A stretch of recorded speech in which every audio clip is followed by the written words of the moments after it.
Hello दोस्तों, मैं हूं अमरदीप सिंह। आप सभी का स्वागत करता हूं अपने यूट्यूब चैनल सीजीपीएससी नॉलेज में। दोस्तों, पिछला कुछ वीडियो जब मैंने डाला था तो कमेंट सेक्शन में स्टूडेंट ये पूछ रहे थे कि इंडियन जीएस में किस किस टॉपिक को अपने को ध्यान देना है, क्योंकि एडीओ के पेपर में 15 नंबर का पार्ट इंडियन जीएस का है। तो इंडियन जीएस में अपने को कौन कौन से टॉपिक में ज़्यादा ध्यान देना चाहिए, किस किस टॉपिक को पढ़ना चाहिए, तो उसके रिगार्डिंग आज की क्लास रहेगी। आज की क्लास में मैं आपको ये बताऊंगा कि इंडियन जीएस का क्या क्या टॉपिक अभी करंट के एग्जाम में लगातार पूछा जा रहा है। आज का जो हमारा एनालिसिस बेस्ड रहेगा वो इस पर है कि जो पिछले 10 एग्जाम व्यापम ने लिए हैं जिसमें इंडियन जीएस का पार्ट आ रहा है, उसमें हम ये देखेंगे कि किस पार्ट से व्यापम लगातार क्वेश्चन पूछ रहा है। यानी पिछले 10 एग्जाम जो व्यापम ने लिए, क्योंकि व्यापम का जो पैटर्न चलता है वही पैटर्न व्यापम कंटिन्यू करता है। तो व्यापम किस पैटर्न में और क्या क्या टॉपिक से क्वेश्चन लगातार पूछ रहा है वो हम देखेंगे, और उससे हम रिगार्डिंग ये देखेंगे कि हमारे इंडियन जीएस का जो ईडीओ के पेपर में सिलेबस है और कौन सा व्यापम का पैटर्न के तहत व्यापम कौन से टॉपिक से क्वेश्चन पूछ रहा है, उसको हम सम्मिलित करके आज हम एनालिसिस करेंगे जो आपके आने वाले एडीओ के एग्जाम में किस टॉपिक को के रिगार्डिंग आपको ज्यादा ध्यान देना है और कौन से टॉपिक से कैसा क्वेश्चन बन सकता है और कौन कौन से टॉपिक आपको विशेषकर ध्यान देना है, वो सब उसके रिगार्डिंग आज का हमारा वीडियो बेस्ड रहेगा। और उम्मीद करता हूं कि जो आज का वीडियो रहेगा वो आपको आने वाले एग्जाम में जरूर मदद करेगा और ये टॉपिक से क्वेश्चन पेपर में बनने की ज्यादा संभावना है। तो आप इस टॉपिक को तैयार करके ज्यादा नंबर गेन कर पाएंगे, ऐसा मेरा उम्मीद है। तो अगर आपको ये वीडियो अच्छा लगे, एनालिसिस अच्छा लगे, तो वीडियो को जरूर लाइक कीजिएगा और चैनल में अगर आप नए होंगे तो चैनल को जरूर सब्सक्राइब कीजिएगा। याद रखिएगा, ये कोई रैंडम टॉपिक मैंने नहीं उठाया है, ये टॉपिक पिछले 10 एग्जाम में व्यापम जिस टॉपिक से रिपीट क्वेश्चन पूछ रहा है हम उस टॉपिक पर ज्यादा ध्यान दे रहे हैं यहाँ पर, तो उस विशेष पर यहाँ पर ये वीडियो डिपेंडेंट है। चलिए, सबसे पहले हम ये देखेंगे कि भारत का इतिहास में आपको किन किन टॉपिक पर विशेष ध्यान देना है। अब देखिए, भारत के इतिहास में आपके एडीओ के सिलेबस में क्या लिखा है? भारतीय सभ्यता, संस्कृति, ऐतिहासिक घटनाएं और भारत का आधुनिक इतिहास। ये आपके एडीओ के सिलेबस में लिखा हुआ टॉपिक है, भारतीय सभ्यता, संस्कृति, ऐतिहासिक घटना और भारत का आधुनिक इतिहास। तो अगर हम यहां पर देखें तो इतिहास को मैं 3 भागों में यहां पर बांट सकता हूं: प्राचीन भारत, मध्यकालीन भारत और आधुनिक भारत। तो प्राचीन भारत में अगर मैं देखूं, भारतीय सभ्यता एवं संस्कृति से किस टॉपिक से व्यापम क्वेश्चन पूछ रहा है? सिंधु घाटी सभ्यता। यानी सिंधु घाटी सभ्यता, कहां पर चावल के दाने मिले, कहां गेहूं के दाने मिले, कहां आपका मृतकों का टीला मिला, ये सब चीजें आपसे पेपर में पूछी जा रही है। और कौन से स्थल के कौन खोजकर्ता कौन है, ये सब क्वेश्चन आपसे पूछा जा रहा है। तो सिंधु घाटी सभ्यता आपके लिए यहाँ के लिए इंपॉर्टेंट टॉपिक बनेगा। इसके अलावा वैदिक काल या वैदिक सभ्यता से इस बार अच्छे खासे क्वेश्चन बन सकते हैं, चाहे वो ऋग्वैदिक हो, उत्तर वैदिक हो, यहां से आपसे क्वेश्चन पूछा जा सकता है। और जैन और बौद्ध धर्म। तो अगर आप एंशिएंट पार्ट देख रहे हैं इतिहास का, तो ये 3 टॉपिक जो है इसमें आपको विशेष ध्यान देना है, जहां से प्रश्न पेपर में लगातार पूछे जा रहे हैं और आपके सिलेबस के अकॉर्डिंग इन टॉपिक से क्वेश्चन पूछा जा सकता है। अब आपके सिलेबस में कहीं नहीं लिखा है कि आपसे गुप्त काल, मौर्य काल या राजाओं का ये सब चीजें, उनकी स्थापत्य पूछा जाएगा, ऐसा कहीं नहीं लिखा है। तो आपको क्या टॉपिक में विशेषकर ध्यान देना है? ये प्राचीन भारत में 3 टॉपिक पर विशेष ध्यान देना है जहां से प्रश्न पूछे जा सकते हैं और लगातार पूछे जा रहे हैं। मध्यकालीन भारत में, मध्यकाल के भारत में जितने महत्वपूर्ण युद्ध है, क्योंकि आपके सिलेबस में ऐतिहासिक घटना लिखी है, तो ऐतिहासिक घटना आपके मध्यकाल से पूछी जा सकती है। जितने आपके मध्यकालीन युद्ध हुए हैं, चाहे वो मुगल हो, सल्तनत, तो देखिए मुगल काल से क्वेश्चन बनने की संभावना कम है। इसलिए कम है क्योंकि वर्तमान में जो एनसीईआरटी है वो भी अपने क्लास 7 के सिलेबस से मुगल और सल्तनत काल को हटा दी है, तो क्वेश्चन बनने की संभावना कम है। लेकिन क्योंकि ऐतिहासिक घटना लिखा है, तो ऐतिहासिक घटना से आपका युद्ध और युद्ध के बाद जो संधि होती है वहां से आपसे क्वेश्चन पूछा जा सकता है। तो आप मुगल काल में राजाओं का क्रम, ये सब पढ़ने से बेहतर है कि आप क्या पढ़ें, जो अलग अलग समय में युद्ध हुए हैं। आपको पेपर में युद्ध का क्रम पूछा जा सकता है, जैसे आपको प्लासी का युद्ध, बक्सर का युद्ध, ऐसे आपका पानीपत का तृतीय युद्ध, या आपका अलग अलग ऐसा युद्ध का नाम दे देगा और आपको युद्ध को क्रम से जमाने के लिए बोल सकता है। तो ऐतिहासिक घटना में यहां से प्रमुख युद्ध और संधि, जो अलग अलग युद्ध को बंद करने के लिए संधियां होती हैं, वो आपसे यहां से क्वेश्चन बन सकता है। इसके अलावा मराठा काल और शिवाजी काल, जो मराठा काल है विशेषकर जो शिवाजी का काल है, वहां से आपसे ये क्वेश्चन पूछा जा सकता है कि मराठा काल में जो अष्टप्रधान होते हैं, मराठा कालीन जो प्रशासनिक व्यवस्था है, वहां से आपसे क्वेश्चन पूछा जा सकता है। इसके अलावा आपका विजयनगर से क्वेश्चन पूछा जा सकता है, जो विजयनगर में अलग अलग सुलू तुलू ये सब वंश है, उनसे क्वेश्चन पूछा जा सकता है। मेन जो कृष्णदेव राय और उनके दरबारी जो थे, उनके ऊपर क्वेश्चन यहां से बन सकता है। अगला देखिए, अगर हम आधुनिक भारत का इतिहास, तो 1857 की क्रांति जरूर पढ़ के जाइएगा कि 1857 की क्रांति आपके लिए मेन इसलिए इंपॉर्टेंट हो रही है क्योंकि संसद में अभी जब सत्र लग रहा था, तो संसद के सत्र में अमित शाह ने 1857 की क्रांति के ऊपर कुछ कहा था।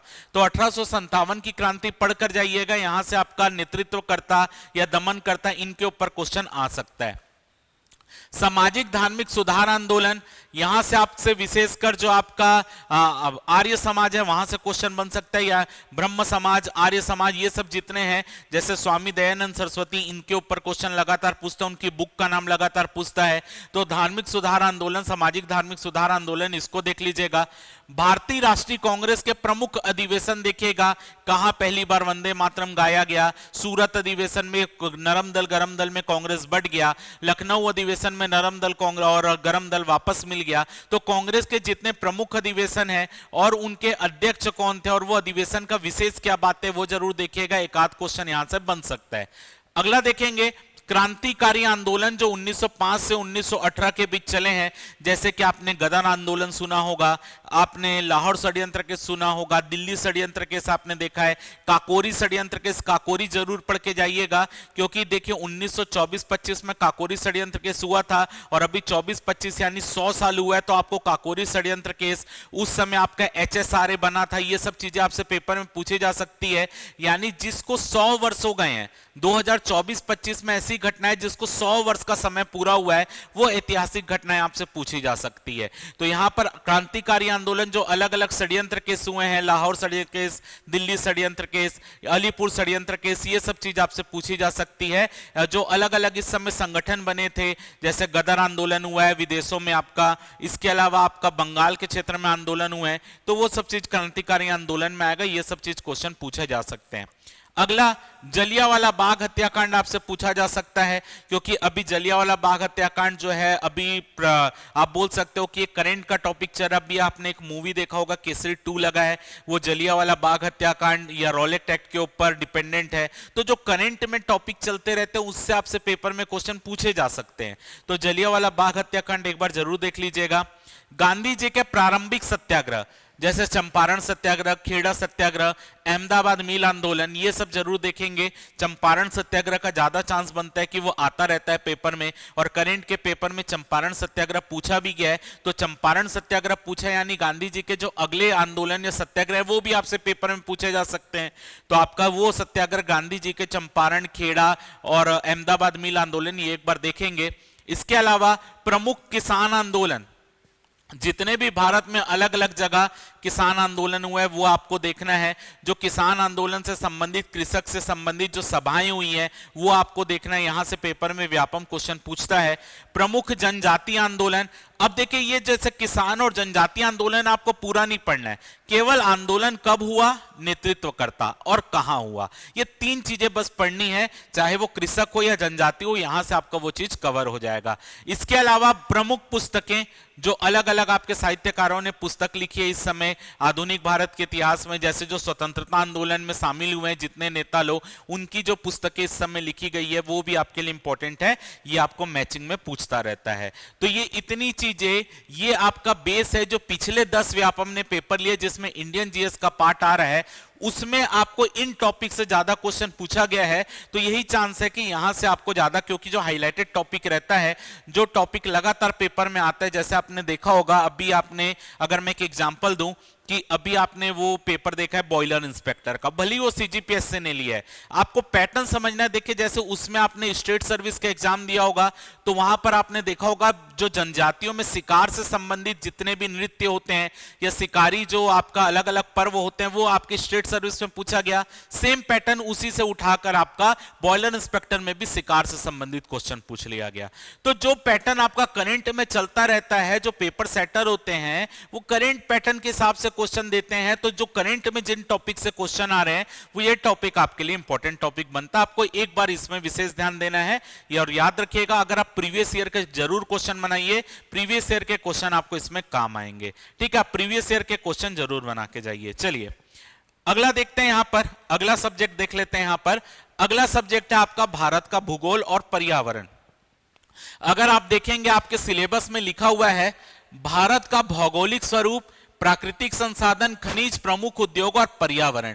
ये मिलाकर आपका एडीओ के जो भारत का सामान्य अध्ययन का ये इकाई 4 है, जिसमें आपको बताया गया कि भारत के भौगोलिक स्वरूप, प्राकृतिक संसाधन, खनिज, प्रमुख उद्योग और पर्यावरण ये सेक्शन में आ रहा है। तो करंट में अगर मैं ये टॉपिक में देखूं कि क्या क्या क्वेश्चन पूछे जा रहे हैं पिछले 10 पेपर में व्यापम के द्वारा, तो भारत के भूगोल में यदि मैं भौगोलिक स्वरूप देखूं तो भौगोलिक स्वरूप के अंतर्गत आपको क्या क्या पढ़ना है? हिमालय पर्वत पढ़ना है, इसके अलावा उत्तरी भारत का मैदान, प्रायद्वीपीय पठार, भारतीय मरुस्थल, तटीय मैदान और द्वीप समूह।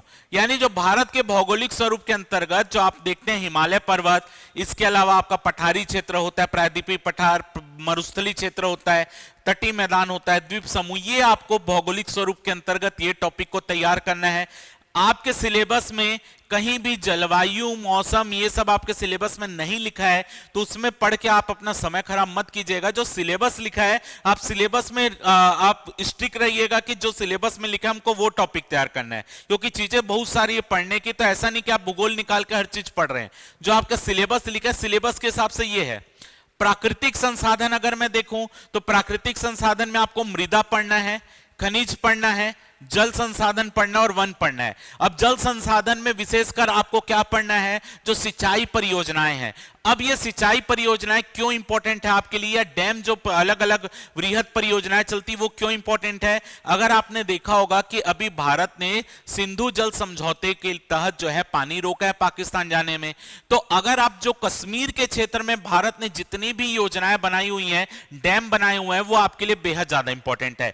तो भारत के द्वारा जितने भी डैम निर्माण किए गए, चाहे वो कश्मीर के क्षेत्र में तो ज्यादा इंपॉर्टेंट है, लेकिन अलग अलग जगहों में भी जो डैम निर्माण है वो आपसे पूछा जा सकता है, जैसे भाखड़ा नंगल डैम, टिहरी डैम, ये सब आपसे पूछा जा सकता है कि ऊंचा बांध है, घनत्व वाला बांध है, या कश्मीर में अलग अलग नदियों में जो डैम पड़े हैं, बने हुए हैं, वो भी आपको मैचिंग में दे सकता है कि झेलम नदी में क्या बना है, चिनाब में क्या बना है। तो ये डैम को आपको मैचिंग में दे सकता है, या पर्टिकुलर डैम, जैसे आपसे पर्टिकुलर कोई डैम का नाम दे देगा और पूछेगा किस नदी में या किस जगह में है, तो वो आपको याद रखना है कि आपको यहां से क्वेश्चन, जैसे किशन गंगा परियोजना, ये सब में अलग अलग डैम बने हैं। तो आपको अभी देखिए चिनाब नदी के लिए पानी रोकें, चिनाब नदी का जो पानी जा रहा था उसको रोक के रखे हैं, झेलम नदी का पानी छोड़ दिए हैं, तो वो कौन से डैम है वो जरूर देख के जाइएगा। ये जल संसाधन के अंतर्गत आता है, यानी प्राकृतिक संसाधन में जल संसाधन के अंतर्गत वो आता है, तो आपके लिए वो टॉपिक बेहद इंपॉर्टेंट हो जाता है, तो वो जरूर देखिएगा। इसके अलावा उद्योग भी आपके सिलेबस में लिख कर दिया है। तो उद्योग में आपको क्या देखना है? जैसे लौह इस्पात उद्योग हो गया, जूट उद्योग हो गया, कागज उद्योग हो गया। सबसे ज्यादा हमारे यहाँ अगर आप देखेंगे सबसे ज्यादा रेलवे के बाद सबसे ज्यादा कहां पे हम लोग काम कर रहे हैं, लोग वो वस्त्र उद्योग में कर रहे हैं, यानी सबसे ज्यादा रोजगार देने वाला वैसा उद्योग कौन सा है, ऐसा चीज आपसे पेपर में पूछ सकते हैं। जो अलग अलग उद्योग स्थापित करने के लिए जो पहली फैक्ट्री लगी है वो आपको पेपर में पूछा जा सकता है कि जूट उद्योग की पहली फैक्ट्री कहां लगी, कब लगी, कागज उद्योग की पहली फैक्ट्री कहां लगी, कब लगी। तो ये जितनी भी हमारे यहाँ फैक्ट्री है या जो अलग अलग उद्योग हैं वो उनकी जगह को आपको मैच करने बोल सकता है। दूसरा आपसे उद्योग में किस तरीके का क्वेश्चन पूछ सकता है? अगर कोई उद्योग स्थापित हुआ है और वो उद्योग जो है किसी देश, मतलब कोई दूसरे देश ने उसके लिए मदद की है, तो किस देश की मदद से वो उद्योग स्थापित हुआ है? जैसे भिलाई स्टील प्लांट रसिया के मदद से, दुर्गापुर स्टील प्लांट अलग अलग देश की मदद से बने, तो कौन सा उद्योग कौन से देश की मदद से बना, ये क्वेश्चन भी करंट पैटर्न में चल रहा है, तो यहां से आपसे प्रश्न पूछा जा सकता है। तो ये उद्योग में इस चीज को ध्यान रखना है, और सभी उद्योगों की जो पहली फैक्ट्री कहां लगी है वो आपके लिए इंपॉर्टेंट है, उसको जरूर देखिएगा। इसके अलावा यदि मैं पर्यावरण की बात करूं तो पर्यावरण से जो करंट टॉपिक में क्वेश्चन पूछे जाते हैं वो है ग्रीन हाउस गैस, कि कौन सी ग्रीन हाउस गैस हमारे लिए, मतलब कौन कौन सी ग्रीन हाउस गैस है, कौन सी ग्रीन हाउस गैस के अंतर्गत नहीं आता, वो सब आपसे पूछा जाता है। ओजोन लेयर से संबंधित आपसे क्वेश्चन पूछा जाता है, तो ओजोन परत या उससे संबंधित जो क्वेश्चन है कि डॉप्सन इकाई, ये सब आपको देखना है। इसके अलावा प्रमुख अधिनियम, प्रमुख अधिनियम का मतलब जल संरक्षण अधिनियम कब लागू हुआ है, वन्य जीव संरक्षण अधिनियम किस वर्ष में बना है, तो उसके वर्ष आपसे पूछे जाते हैं कि वन्य जीव संरक्षण अधिनियम कब का है, जल संरक्षण अधिनियम कब का है। तो ऐसे ऐसे अलग अलग जो प्राकृतिक आपका पर्यावरण से संबंधित नियम बने हुए हैं वो आपसे सन पूछा जाता है। तो ये भी करंट पैटर्न का क्वेश्चन है, तो आपको जरूर पढ़ना है। ठीक है, तो पर्यावरण तो बहुत बड़ा है, मैं आपको उसमें से चुनिंदा टॉपिक जो व्यापम पूछ रहा है उससे ग्लोबल वार्मिंग के लिए कौन सी गैस जिम्मेदार है वो सब चीजें पूछी जाती है। तो ये पर्यावरण में ये टॉपिक आपको जरूर पढ़ के जाना है। चलिए अगला देखते हैं हम। अगला है हमारा जो आपका संविधान का टॉपिक। संविधान के टॉपिक देख लेते हैं कि संविधान में आपसे किस तरीके के क्वेश्चन वर्तमान में पूछे जा रहे हैं। लेकिन अगर मैं आपको संविधान का पैटर्न बताऊं, वर्तमान में व्यापम ने जितने पेपर लिए हैं पहले संविधान में कूट वाले क्वेश्चन पूछे जा रहे थे, लेकिन अब कूट वाले क्वेश्चन ना पूछकर आपको जो है वन लाइनर क्वेश्चन पूछे जा रहे हैं। तो इस चीज का विशेष ध्यान दीजिएगा, यानी कूट वाले क्वेश्चन वर्तमान में संविधान से कम बन रहे हैं। आपको ज्यादातर क्वेश्चन जो है वो फैक्चुअल नॉलेज वाला क्वेश्चन पूछा जा रहा है। जैसे पहले व्यापम का पैटर्न होता था कि कॉन्सेप्चुअल क्वेश्चन पूछता था कूट वाला, लेकिन अभी वर्तमान में जो आपका संविधान का पैटर्न चल रहा है वो आपका ज्यादातर वन लाइनर क्वेश्चन का पैटर्न चल रहा है। तो वो जरूर देखिएगा कि आपको वन लाइनर जितने फैक्ट जो टॉपिक में आपको बता रहा हूं वो टॉपिक जरूर देखिएगा। आपको डायरेक्ट अनुच्छेद पूछ सकता है आपको, या उससे संबंधित फैक्ट पूछ सकता है। तो चलिए सबसे पहले देखते हैं प्रस्तावनाओं में जो शब्द आए हैं उनका क्रम आपसे पूछा जा सकता है कि प्रस्तावना में कौन सा शब्द पहले आया, कौन सा शब्द बाद में आया है। अब जो प्रस्तावना का डिजाइन किसने किया है आपने देखा होगा, वार्डन के पेपर में भी पूछा गया था। तो उसका जो आपका कलाकारी वहां पे कलाकृतियां बनी है प्रस्तावना में वो किसके द्वारा की गई है वो सब चीज आपको देखना है, और शब्दों का क्रम। इसके अलावा आपको भाग 1 देख कर जाना है, ये आर्टिकल नंबर 1, 2, 3 ये आपके लिए बेहद इंपॉर्टेंट है जिस तरीके के अभी क्वेश्चन पूछ रहे हैं। तो भाग 1, 2, 3 और इसके अलावा राज्य पुनर्गठन आयोग जो फजल अली आयोग बोलते हैं वो फजल अली आयोग ने जैसे कि सबसे पहले भाषा के आधार पर आंध्र प्रदेश बना, कब बना, फजल अली आयोग कब बना, ये सब क्वेश्चन आपको देखना है। इसके अलावा मौलिक अधिकार आपको देखना है। तो मौलिक अधिकार में जो मैं आर्टिकल नंबर बता रहा हूं वो जरूर देख के जाइएगा। आर्टिकल 17, 19, 20, 23, 24, 25 से 28, 31 और 32। अब देखिए 31 क्या है, संपत्ति का अधिकार था। अब संपत्ति का अधिकार आर्टिकल नंबर 300A में चला गया है। तो आपको ये आर्टिकल विशेषकर ध्यान देना है। अब आपको और क्या देना है, जैसे कि धार्मिक स्वतंत्रता आर्टिकल 25 से 28 पढ़ रहे हैं आप, तो धार्मिक स्वतंत्रता में आपसे वो ये पूछेगा कि धार्मिक स्वतंत्रता के अधिकारों पर रोक कैसे लगाई जा सकती है, यानी किन किन आधारों पर धार्मिक स्वतंत्रता पर रोक लग सकती है, किन किन आधारों पर आपका स्वतंत्रता के अधिकार पर रोक लग सकती है। तो जो आर्टिकल मैंने आपको बताया है, आर्टिकल 32 जैसे संविधान की आत्मा बोला जाता है, तो ये आर्टिकल नंबर भी आपके लिए बेहद ज्यादा इंपॉर्टेंट है। आपको आर्टिकल नंबर 19 जैसे स्वतंत्रता का अधिकार है तो उसमें आपको क्रम से जमाने बोल सकता है, article 19 1 A B C D इसको क्रम से जमाने बोल सकता है। आपका जो आर्टिकल 32 है, आपका जो रिट जारी करने वाला अधिकार होता है सुप्रीम कोर्ट का, वो आपका आर्टिकल 32 है। तो अलग अलग रिट कौन सा उसको उसका क्या अर्थ होता है वो आपको मैचिंग में दे सकता है। तो जितने आर्टिकल 17 नंबर आर्टिकल अस्पृश्यता का अनटचेबिलिटी वो आपको डायरेक्ट आर्टिकल पूछ सकता है। तो जितने आर्टिकल मैंने यहां पर लिखे हैं ये व्यापम में पूछे जाते हैं बार बार, तो इन आर्टिकल पर विशेष ध्यान दीजिएगा।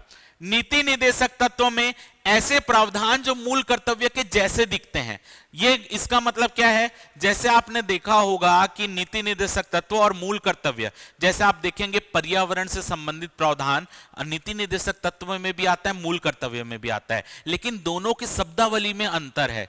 ठीक है, एक में पर्यावरण का संरक्षण, एक में वन्य जीवों की रक्षा, ऐसा आपका शब्दों का खेल है। तो जिनमें आपको मूल कर्तव्य और नीति निर्देशक तत्व जहां पर सेम दिख रहे हैं वहां पर आपसे क्वेश्चन पूछा जाता है निम्न में से कौन सा मूल कर्तव्य नहीं है। आपको नीति निर्देशक तत्व का एक पॉइंट दे देगा और उसको आपको पहचानना पड़ेगा। तो नीति निर्देशक तत्वों में क्या क्या आता है इतना रटने की जरूरत नहीं है, केवल ऐसे प्रावधान जहां पर नीति निर्देशक तत्व और मूल कर्तव्य एक जैसे दिखते हैं वो प्रावधान आपको जरूर देखना है।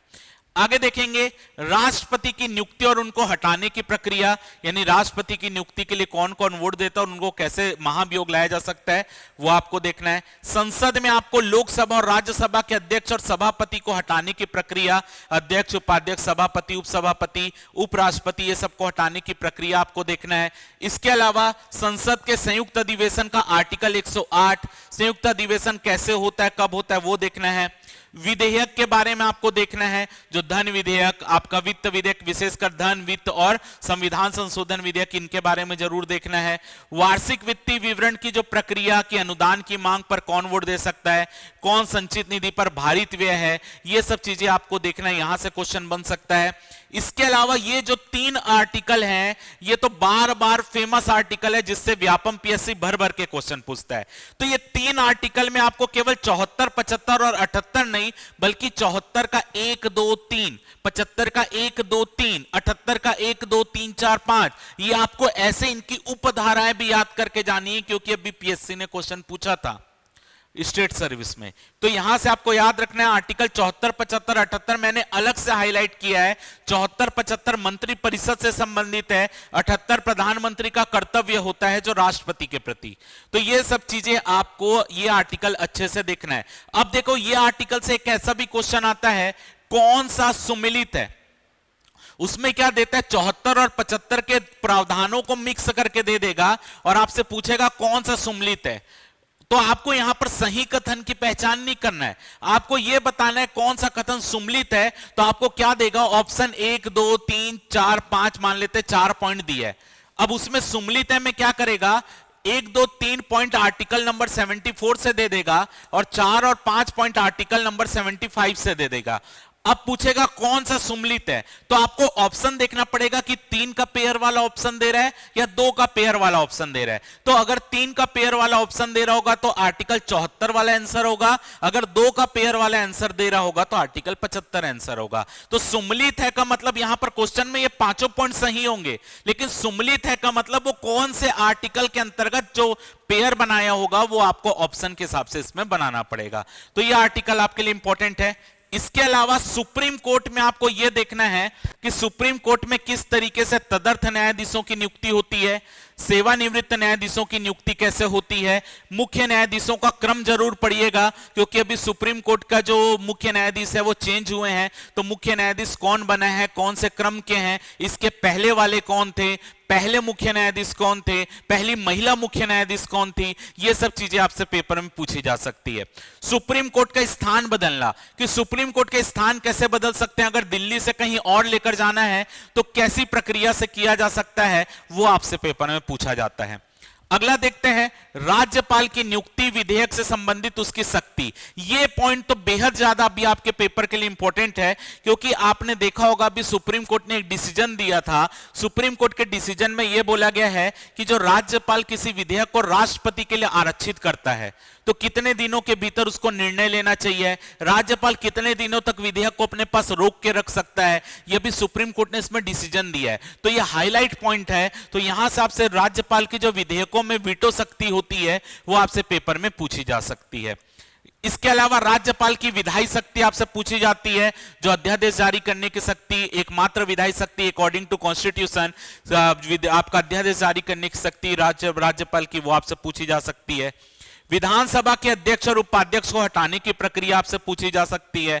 विधान परिषद की संरचना, कि विधान परिषद की संरचना यानी 1/3 सदस्य कहां के होंगे, 1/3 कहां के होंगे, 1/6 सदस्य कहां से आएंगे, 1/12 सदस्य कहां से आएंगे, तो विधान परिषद की संरचना आपसे पूछी जाती है। उच्च न्यायालय के न्यायाधीशों की नियुक्ति, कार्यकारी व अपर न्यायाधीश, सेवानिवृत्त न्यायाधीश और उच्च न्यायालय के न्यायाधीशों का स्थानांतरण, यह प्रक्रिया आपसे पूछी जाती है कि न्यायाधीशों की नियुक्ति कैसे होती है, सेवानिवृत्त की, कार्यकारी की, अपर कौन नियुक्ति करता है, यह सब क्वेश्चन पूछा जाता है। प्रमुख संवैधानिक आयोग और उनके प्रथम और वर्तमान अध्यक्ष, जितने भी आयोग आपके संवैधानिक आयोग है, जैसे राज्य लोक सेवा आयोग, आपका अगर आप देखेंगे संघ लोक सेवा आयोग, वित्त आयोग, तो इनके जो भी आपके अलग अलग समय में आपने देखा होगा अलग अलग समितियां भी बनती है। ठीक है, जैसे आपका चुनाव सुधार के लिए कौन सी समिति बनी है, प्रशासनिक आयोग जो प्रशासनिक आयोग बना था, द्वितीय प्रशासनिक सुधार आयोग, प्रथम प्रशासनिक सुधार आयोग, अलग अलग समय में वित्त आयोग बने हैं। तो इनके अध्यक्षों को मैच करने दे रहा है। अलग अलग समितियों के प्रमुख को मैच करने दे रहा है कि ये चुनाव सुधार की कौन सी समिति है। ऐसे आपको मैच, केंद्र राज्य संबंध से संबंधित सरकारी आयोग जो बना था वो आपको अलग अलग समय में जो आयोग बना उसको क्रम से जमाने भी बोल सकता है, उनको मैचिंग में भी दे सकता है। ये पैटर्न चल रहा है, इसको जरूर देखिएगा कि कौन से वित्त आयोग का अध्यक्ष कौन था, पहला कौन था, प्रथम प्रशासनिक सुधार आयोग कब बना, द्वितीय प्रशासनिक सुधार आयोग कब बना, चुनाव सुधार से संबंधित कौन सी समिति है, केंद्र राज्य संबंध से संबंधित कौन सी समिति है, जरूर देखिएगा। इसके अलावा प्रमुख संवैधानिक संशोधन, जो अलग अलग संविधान में संशोधन, कौन से नंबर के संशोधन में क्या हुआ है, तो वो सब चीज जरूर देखिएगा। ठीक है, तो ये आपका कॉन्स्टिट्यूशन का पार्ट हो गया। चलिए, इसके अलावा हमारी बुक भी अवेलेबल है, आपके इकोनॉमिक सर्वे की और एडीओ की बुक अवेलेबल है, ऑनलाइन ऑफलाइन दोनों मोड में अवेलेबल है। अगर आप 2 मिनट बस समय लूंगा, अगर आप ऑफलाइन ये बुक लेना चाहते हैं तो आप कोई भी नजदीकी बुक डिपो में जाकर बुक ले सकते हैं। जो भी आप जिस भी शहर में रह रहे होंगे, रायपुर में रह रहे होंगे तो आपको हमारे संस्थान में भी मिल जाएगा। इसके अलावा अगर आपको ऑनलाइन बुक लेना है, अगर आप कहीं दूरस्थ जगह में रह रहे हैं, आसपास आपको बुक नहीं मिल रहा है, तो आप इस नंबर पे जो है व्हाट्सएप करके बुक का नाम बता देंगे तो आपको पूरा डिटेलिंग वहां पर मिल जाएगी, कितने की बुक मिलेगी, आपका पोस्टल चार्ज क्या लगेगा, वो आपको बता के बुक आपको ऑनलाइन भी अवेलेबल हो जाएगा। तो एडीओ की भी आपकी आजीविका ग्रामीण विकास पंचायती राज कंप्लीट एमसीक्यू बुक है, अभी इकोनॉमिक सर्वे की भी बुक आई है, पूरी एमसीक्यू बुक है, पूरी डिटेल व्याख्या के साथ। तो अगर आप आगामी एग्जाम की तैयारी करें एडीओ की, तो ये आपके लिए बुक इंपॉर्टेंट है। आप जितना ज्यादा क्वेश्चन प्रैक्टिस करेंगे आपके लिए उतना अच्छा है, तो ये आपके लिए एक इंपॉर्टेंट बुक हो सकती है, तो इसको जरूर सॉल्व कर लीजिएगा। चलिए अगला देखते हैं, विज्ञान से इंपॉर्टेंट टॉपिक कि विज्ञान में आपको कौन कौन सा टॉपिक तैयार करना है। तो अगर मैं देखूं फिजिक्स में आपको नेत्र दोष, जो अलग दूरदृष्टि दोष, निकट दृष्टि दोष, यहां से क्वेश्चन बनता है। अवतल और उत्तल दर्पण, अवतल दर्पण का प्रयोग कहां होता है, उत्तल दर्पण का प्रयोग कहां होता है, ये सब क्वेश्चन आता है। विभिन्न प्रकार की विद्युत चुंबकीय तरंगे, जो अलग अलग विद्युत चुंबकीय तरंगे होती है, यूवी किरण, एक्स किरण, ये सब जो विद्युत चुंबकीय तरंगे अलग अलग होती है, उसके क्या प्रवाह होते हैं, रिमोट में कौन सी तरंग निकलती है, सब क्वेश्चन आता है। तो ये विभिन्न प्रकार की विद्युत चुंबकीय तरंगे जरूर देखिएगा। वायुमंडलीय दाब और उनसे संबंधित जो नियम होते हैं वो आपको देखना है। उष्मा का संचरण, जैसे चालन, संवहन, विकिरण, ये आपको देखना है, यहां से क्वेश्चन बनता है। प्रमुख वैज्ञानिक उपकरण और उनके जो खोजकर्ता वैज्ञानिक है वो आपको देखना है। तो फिजिक्स में आपके लिए इतने टॉपिक इंपॉर्टेंट है जहां से क्वेश्चन पेपर में लगातार बनते हैं। केमिस्ट्री में देखते हैं, केमिस्ट्री में है विभिन्न धातु और उसके प्रयोग, जो अलग अलग धातु रहते हैं और वो किस काम आते हैं वो आपके लिए पढ़ना है।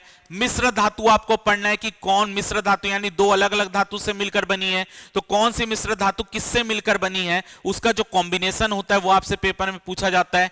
अलग अलग रासायनिक नाम, जैसे कि आपका बेकिंग सोडा का सूत्र क्या होता है, ठीक है, वो आपसे पूछा जाता है। सिंदूर का क्या सूत्र होता है, ठीक है, ये सब आपका साधारण नमक का क्या सूत्र होता है, ठीक है, तो ये सब चीजें और उनके नाम और उनके फॉर्मूले आपसे पेपर में पूछे जाते हैं। कोयला के प्रकार जरूर देखिएगा, जो कोयला 4 टाइप के होते हैं, कोयले के प्रकार देखेंगे। कोलाइड, जो अलग अलग कोलाइड होते हैं वो आपको देखना है। परमाणु और अणु, इसके अंतर्गत आपको इलेक्ट्रॉन, न्यूट्रॉन, ये सब होते हैं वो आपको देखना है। हाइड्रोजन के जितने समस्थानिक होते हैं ये आपसे पूछे जाते हैं। रेडियो सक्रिय तत्व, जो रेडियो सक्रिय तत्व रहते हैं ये आपसे पेपर में पूछा जाता है, इसके वैज्ञानिक नाम और इसके जो वैज्ञानिक खोज करता है वो भी पूछा जाता है। अलग अलग जो विस्फोटक होते हैं, आरडीएक्स, ये सब, उनको किसने बनाया था, क्या फॉर्मूला है, वो पूछा जाता है। प्लास्टिक जो रहता है, पीवीसी, ये सब आपका रहता है, वो उसका आपका पूछा जाता है फॉर्मूला, तो ये देखेंगे। नोबेल गैस जितनी होती है वो आपको देखना, अक्री गैस, ये आपसे पेपर में पूछा जाता है। पीएच वैल्यू, जो अलग अलग पीएच वैल्यू रहता है, आंसू का पीएच वैल्यू, रक्त का पीएच मान, ये सब आपको देखना है। पृथ्वी पर पाए जाने वाले जो अलग अलग तत्व है, कौन पृथ्वी में ज्यादा पाया जाता है, सबसे भूपर्पटी में कौन सा तत्व पाया जाता है, ये सब आपको पढ़ना है। बायो में विटामिन आपको पढ़ना है। विभिन्न प्रकार के जो रोग होते हैं, कौन सा जीवाणु से होता है, कौन सा आपका वायरस से होता है, ये सब आप सबको पढ़ना है। हार्मोन पढ़ना है, हार्मोन में आपको मानव और पादप दोनों हार्मोन पढ़ना है, यहां से क्वेश्चन बनता है। तो आपको इतनी चीजें साइंस में पढ़ना है। बाकी साइंस टेक तो आपको, अगर साइंस टेक में पढ़ना है तो वर्तमान में जितने करंट में मिसाइल बनी होगी, इसरो के जितने कार्यक्रम हुए होंगे वो आपको देखना है कि इसरो ने कहां कहां मिशन भेजा है, वो आपको देखना है। इसके अलावा यहां पर करंट आपको कितने कितने महीने का पढ़ना है या कितने, एक साल आपको पढ़ना है। पहले व्यापम 3-4 महीने का करंट देता था, लेकिन अब व्यापम पूरे एक साल का करंट देता है। तो जून में आपका पेपर है, तो पिछले जून 2024 से लेकर, या आप पिछले अगर मई 2024 से लेकर मई 2025 तक का करंट आपको देखना पड़ेगा, वो आपके लिए इंपॉर्टेंट है। ठीक है, अब लास्ट है हमारा जो अगला टॉपिक है, भारत की अर्थव्यवस्था, इकोनॉमिक्स। इकोनॉमिक्स से आपको वर्तमान में जो भारत का बजट है, ये आपको जरूर पढ़ के जाना है। क्यों इंपॉर्टेंट है? क्योंकि भारत सरकार और राज्य सरकार दोनों एक ही पार्टी की सरकार है। तो यहां से आपसे, जैसे हम डबल इंजन की सरकार बोल रहे हैं, तो यहां पे वर्तमान में बजट में जो जो योजनाओं की घोषणा हुई होगी, जो हमारे वित्तीय संकेतक होंगे कि हमारी जीडीपी इतना रहने वाली है, जो अलग अलग आपके पैमाने होते हैं अर्थव्यवस्था के, जीडीपी, एनएनपी, जीएनपी, ये सब उसके फॉर्मूले जो होते हैं, वो आपको देखना है। प्रमुख योजनाएं जो बजट में घोषित हुई होगी, वो कब चालू हुई है, वो देखकर जाना है। क्या लाभ मिल रहा है, कौन सी योजना को चालू हुआ, अभी 10 साल हो गया है, 15 साल हो गया, अभी अलग अलग ऐसा घोषणा होता रहता है बीच बीच में, तो वो देखना है। पंचवर्षीय योजना देखना है कि पहली पंचवर्षीय योजना किस पर आधारित थी, किस क्षेत्र को प्राथमिकता दी गई थी, द्वितीय में किसको, वो देखना है। योजना और नीति आयोग के बारे में पढ़ना है कि योजना आयोग कब बना था, कब नीति आयोग बना, उसके काम क्या, नीति आयोग कौन कौन सी रिपोर्ट जारी करता है, ये देखना है। बैंकों का राष्ट्रीयकरण के बारे में पढ़ना है, कब बैंकों का राष्ट्रीयकरण हुआ था, ये सब देखना है। और अर्थव्यवस्था के प्रमुख पैमाने यानी जीडीपी, एनएनपी, ये सब के जो फॉर्मूले होते हैं, प्रति व्यक्ति आय कैसे निकाली जाती, वो देखना है। इसके अलावा वर्तमान में repo rate, reverse repo rate, ये सब के जो डेटा आएंगे आपके पेपर के पहले, वो जरूर देख के जाना है, वहां से क्वेश्चन पेपर में बन सकता है। ठीक है, तो ये मैंने आपको एक ओवरऑल एनालिसिस बता दिया कि कौन से पिछले 10 पेपर में व्यापम कहां कहां से क्वेश्चन पूछ रहा है। तो ये एक एनालिसिस, और यही जितने टॉपिक मैंने बताया, यहीं से रिपीट क्वेश्चन बार बार आ रहे हैं। ठीक है, तो ये टॉपिक आपके आने वाले एडीओ एग्जाम में इंपॉर्टेंट टॉपिक हो सकता है। तो उम्मीद करता हूं कि आपको जो चीजें मैंने टॉपिक बताया, आपको समझ आ गया होगा। ये टॉपिक पर ज्यादा ध्यान देना है आपको। और किसी भी टॉपिक में या कोई भी जो अलग अलग वीडियो का सिलेबस, उसमें किसी पार्ट में दिक्कत होगी तो बता दीजिएगा कि उसमें क्या क्या पढ़ना है। अगर आप बोलेंगे तो मैं उसका भी एक वीडियो बना दूंगा कि छत्तीसगढ़ में क्या आपको पढ़ना है, या अदर कोई हिंदी में क्या पढ़ना है, या कुछ ऐसा भी। अगर आपका जो भी क्वेरी होगी उसको नीचे कमेंट सेक्शन में बता दीजिएगा, उसके ऊपर भी एक क्लास बना दी जाएगी। ठीक है, तो उम्मीद करता हूं आपको ये वीडियो अच्छा लगा होगा। अगर वीडियो आपको अच्छा लगे तो वीडियो को जरूर लाइक कीजिए, चैनल में नए होंगे तो चैनल को सब्सक्राइब कीजिए। फिलहाल के इस वीडियो में सिर्फ इतना ही। जय भारत, जय छत्तीसगढ़।